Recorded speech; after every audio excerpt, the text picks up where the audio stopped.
Hello, Giants fans, and welcome to the Valentine's Views podcast. Please like, share, and subscribe if you're watching on YouTube, and subscribe wherever you listen to podcasts across the Big Blue View Radio Network if you're listening to our show that way. Folks, we have got to talk about some of these New York Giants as we get into the meat of 2023 Giants training camp. You know, if you can believe it or not, as I record this, as you guys listen to this, the Friday practice will be held at 10 o'clock at Quest Diagnostics in East Rutherford. And then the Giants will practice on Saturday evening. And that will be it for fans in East Rutherford getting a chance to watch the Giants in training camp. It's not what it used to be back in the days of two-a-days, back in the days when the Giants were in Albany, when there were 25 to 30 practices that fans could go to.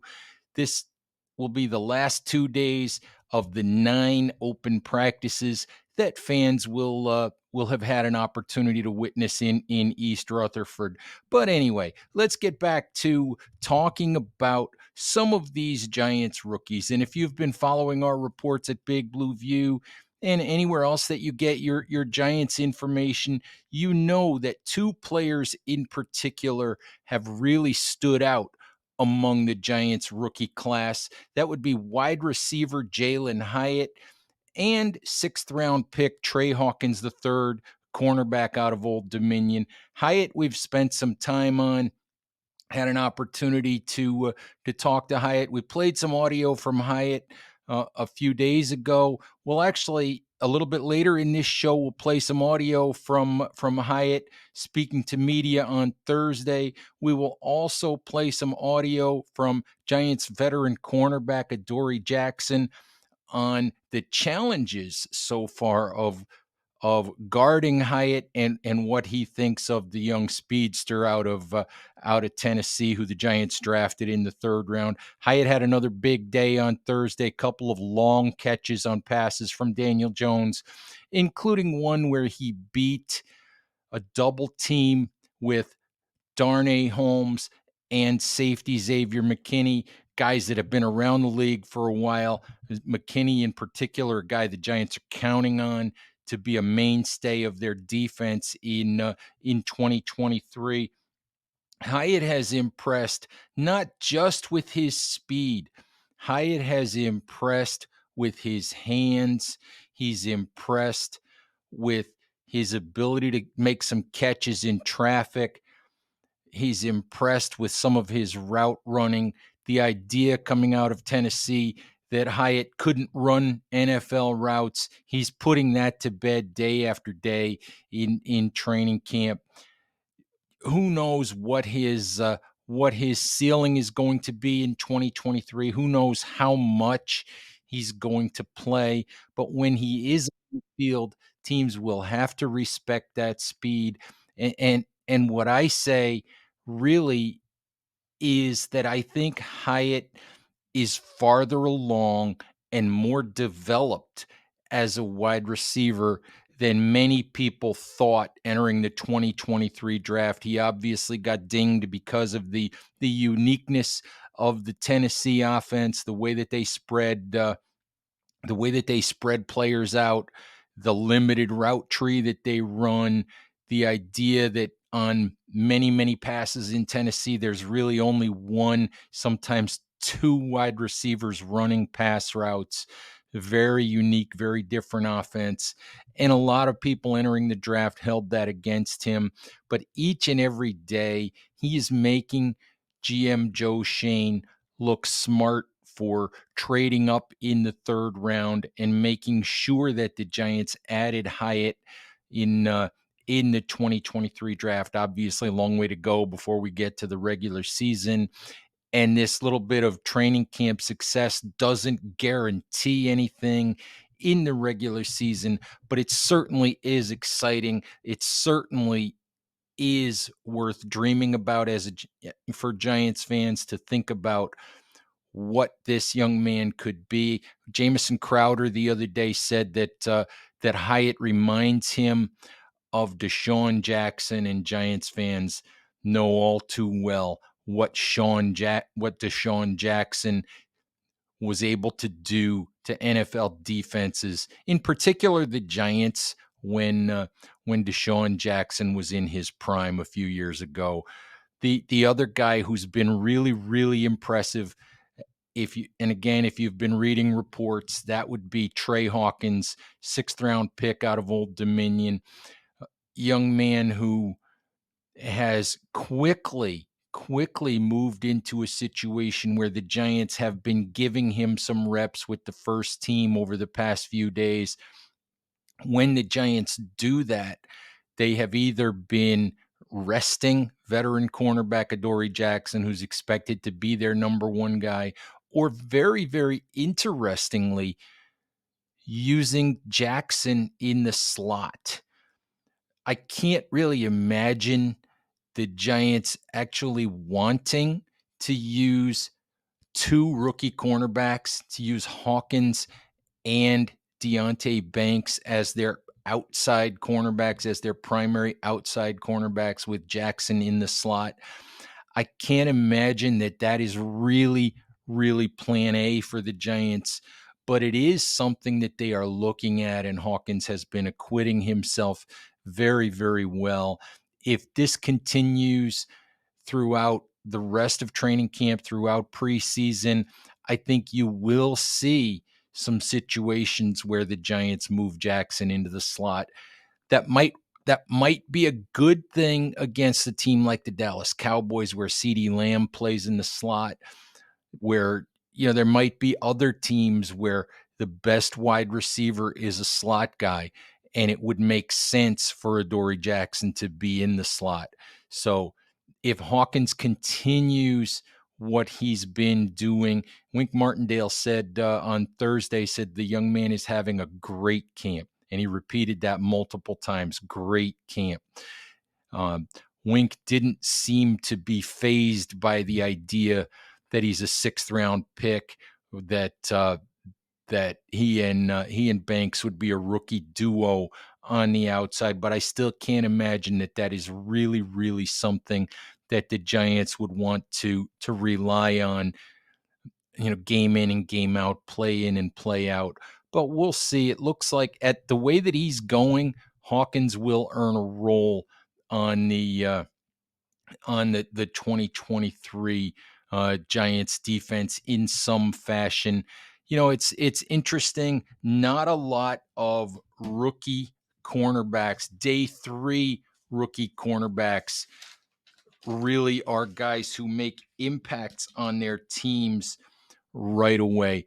Tariq Wooten, last year, 4th-round pick, was really the exception to the rule, played exceptionally well. Guy who made a lot of people look silly for leaving him to the 4th round of the draft.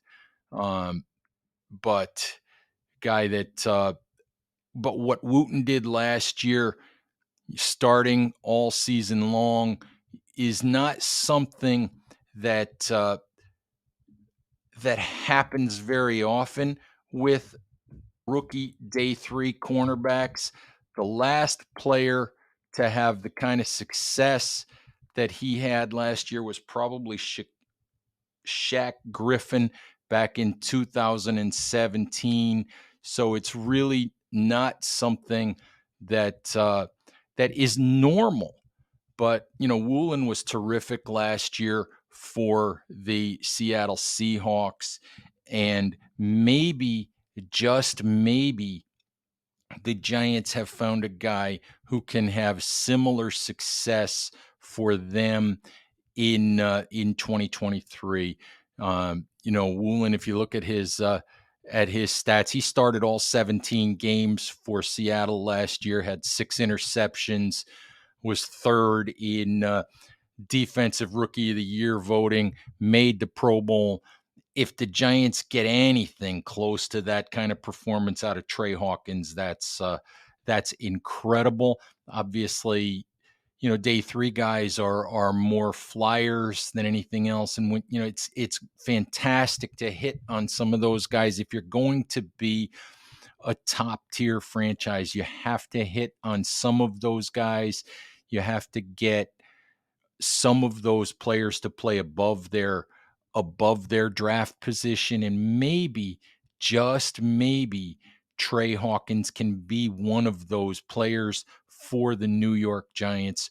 All right, let's get to audio from Jalin Hyatt and from Adoree Jackson talking about Hyatt. First up, you'll hear from Hyatt, and then you'll hear Adoree Jackson addressing some questions from the media regarding how much pressure Hyatt puts on a defense.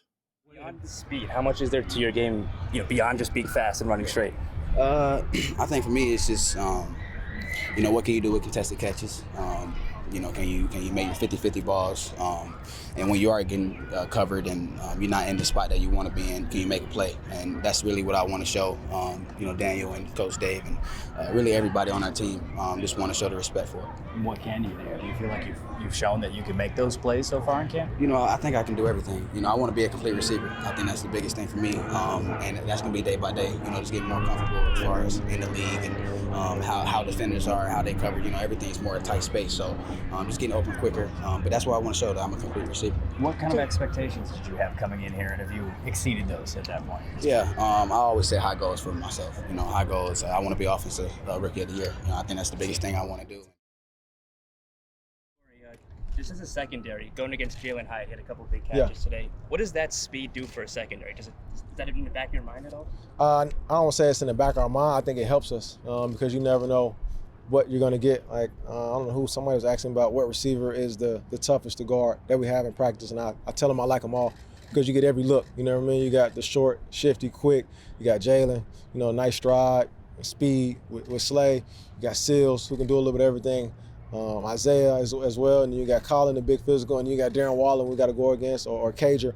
So you get a little bit of everything, and I think being able to have the group that we have, everyone has speed, and this is a passing league, so you get to get different looks because you never know what's going to happen through the season. What's your impressions of Jalin, and what did you know about him before versus what you've seen out of camp so far? My favorite impression of him is always the when he was doing his pro day, and the coach from the Cowboys was saying you got a specific skill set, and he kept like, what's that? Like, I can run routes too, though. And I respected that of him, and I think that's my impression of a guy who is confident in his gameplay and understands that that's with anything. People may say you can do one thing, and it's just your way of showing that you can do it all. And, I like him, good head on the shoulders, great charisma. I think he's a great person. What are your particular impressions of his route running that you're seeing about here? I think he does a great job of running routes, honestly. It's just so funny that. Say it again? Like how so? What do you mean by that? Whatever they say that he couldn't do, I'm seeing him do it. Getting out of his breaks, know how to sell it. He's good at in press coverage. If you off, the same way. So I think he does a lot of great things well. And I think when you hear what you can do, you work on it. And he's coming out here showing that he can be a complete receiver. What's it like trying to run with him straight up? And I know you guys knew he was fast, and you said he's like a strider. Mm-hmm. Has his speed almost? Does it surprise you a little bit because of the way when you see him running like that? I don't want to say it surprises, but it is. I feel like he's a guy, once he's rolling, if that makes sense. Like when you see Darren Waller run, it's like, okay, he's fast. But then when them legs start to churn, it's like, okay, he's just going away like a Usain Bolt. I'm not saying he's Usain Bolt, but I'm saying like how that stride is like, okay, everybody else is tink, tink, tink. His is tink, tink, tink, but he's still separating and going, with speed. So I don't want to say it's surprising, being a track guy, seeing the different stride lengths and different runners, but it is very impressive how fluid and smooth he is when he's running. I like that a lot about him. All right, before we wrap it up, a couple of other rookies that we really need to talk about, at least mention briefly here. Second round pick, Michael Schmitz, is a guy who entered camp with the Giants saying there would be a competition between Schmitz and Ben Bredesen for the starting center job. First few practices, those guys sort of rotated. Schmitz would be the first team center one day. Bredesen would be the first team center the next day. As I record this, I think indications are that competition as it was may be settled. John Michael Schmitz has taken first team reps in the last 4 practices, with Bredesen working as a second team center and sometimes as a first team guard at, on the left and on the right side. So it looks like the Giants, although they won't say it at this point, it looks like the Giants are leaning in the direction of giving the center job to rookie John Michael Schmitz. Now, can he do as well as Creed Humphrey did a couple of years ago, as well as Tyler Linderbaum did in 2022 for the Baltimore Ravens? We'll have to find out. But the Giants drafted Schmitz 57th overall in the second round because they believe that he can be their center of the future, because they believe that he can be the guy to finally end the merry-go-round that they've had at center ever since Weston Richburg moved on to the San Francisco 49ers. I believe that was after the 2017 season. It's been a different starter for the Giants at center every single season since then. And fingers crossed, the Giants drafted Schmitz because you have to have an anchor in the middle. You have to have stability. The Giants haven't had that. Hopefully Schmitz can provide that, and it looks like we're going to begin to see that right away in week 1 when the Giants open their season against the Dallas Cowboys. The other rookie that we have to talk about a little bit is first-round pick Tay Banks. There's been a little bit of gnashing of teeth because, to be honest, Hawkins has stood out more than Banks at this point. Banks has had a couple of reps. There have been a couple of clips posted by the Giants of Hawkins getting beaten by tight end Darren Waller in one-on-one, getting beaten by Colin Johnson, big wide receiver, in one-on-one drills. And the first thing I'll say is one-on-one drills are always really slanted toward the offense. There's just so much space and so many things that an offensive player can do in those one-on-one situations that those drills, I think, are always slanted toward the wide receivers. And listen, Banks hasn't been perfect. He's given up some plays, but he's also made some plays. He's also knocked down some passes. He's been competitive. On Thursday, Wink Martindale lauded Banks' competitiveness and his willingness to just move on from a play when he gets beaten, to just come back and keep competing and keep going. And listen, I think that Sauce Gardner wrecked it for rookie cornerbacks.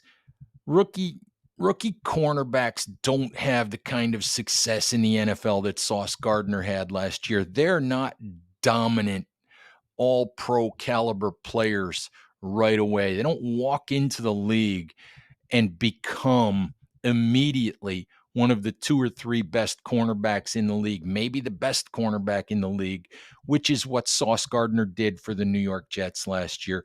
I think that people have unrealistic expectations if they look at Deonte Banks and they want to say he needs to be Sauce Gardner.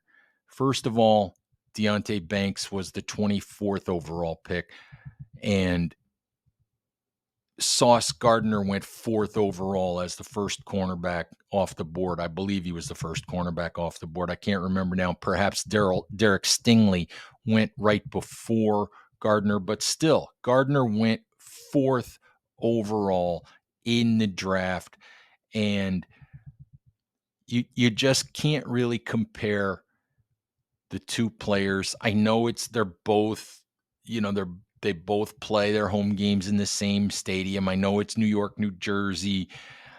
I know that the media market and the fan base is probably going to not be able to help themselves. They're going to make that comparison, but I don't think it's fair to Deonte Banks. I think there's no reason to panic about Banks at this point. Sure, he's given up a couple of plays, but that's what happens in training camp. You learn, you make mistakes, you go up against the best receivers you've ever gone up against in your life. You you go up against NFL caliber players play after play after play, and you learn. And that's what is happening right now with Deonte Banks. We'll see what happens once the regular season starts, but it is far too soon for people to be worrying about Deonte Banks. As I said, we'll see what happens in a few weeks when the games start. I don't expect Banks to be perfect. I don't think the Giants expect him to be perfect either. He'll give up some plays. Tre Hawkins will give up some plays if he's out there. Adoree Jackson gives up plays. Every NFL cornerback gives up plays on occasion. So I just don't think it's time to really be worrying about Deonte Banks. Anyway, Giants fans, that's our show for today. Thank you, as always, for listening. Make sure that you keep following our coverage at bigblueview.com as the Giants continue rolling through training camp. I'll be out at practice in East Rutherford on Friday and again on Saturday evening. So please look for my practice reports. Look for all of our features and our analysis of what's going on at training camp as we continue to help you guys get ready for the Giants 2023 season. All right, please stay safe out there. Take care of each other, and we'll talk to you soon. Bye-bye.